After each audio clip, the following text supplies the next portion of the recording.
Tensions flared in the heart of Paris this week as hundreds of South Africans took to the streets, confronting authorities and demanding answers in the wake of shocking revelations surrounding the death of former South African Minister Nathi Mthethwa. What began as whispers of political foul play has now escalated into a global outcry, with the streets of Paris turning into the epicenter of grief, anger, and defiance.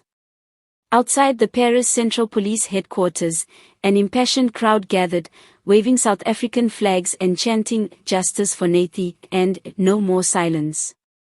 The emotional demonstration followed reports that the primary suspect in Mthethwa's murder had confessed, claiming he acted under orders from powerful individuals who allegedly wanted the former minister silenced. The confession, leaked to French media earlier this week, ignited fury among South Africans living abroad, many of whom say they are tired of the endless cycle of corruption and cover-ups. Protesters carried placards reading, "Expose the mastermind, Nathi deserves justice," and "We won't be silent." Several eyewitnesses reported that emotions boiled over when police attempted to contain the swelling crowd outside the station, prompting heated exchanges between demonstrators and law enforcement officers. One of the protesters, Zanil Nkosi, a South African nurse based in Paris, said through tears, "We left our country to seek peace, but even here, our hearts are breaking. We refuse to let Nathi's death become just another statistic.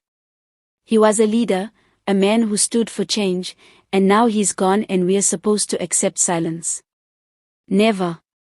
Reports indicate that the French authorities are now working closely with South African investigators following the confession. However, the suspect's statement has raised more questions than answers. According to sources close to the case, the alleged killer provided names of individuals linked to business and political circles, claiming the murder was part of a larger effort to silence a voice that knew too much.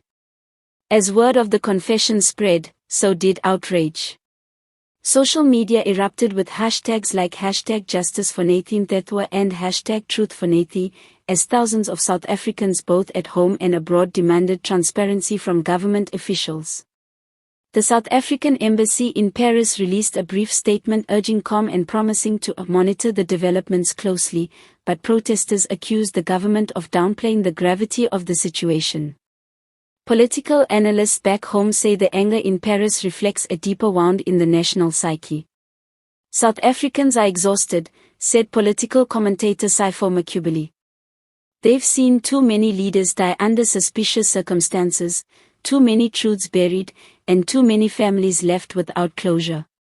The protest in Paris isn't just about Nathi Mthethwa, it's about years of frustration boiling over.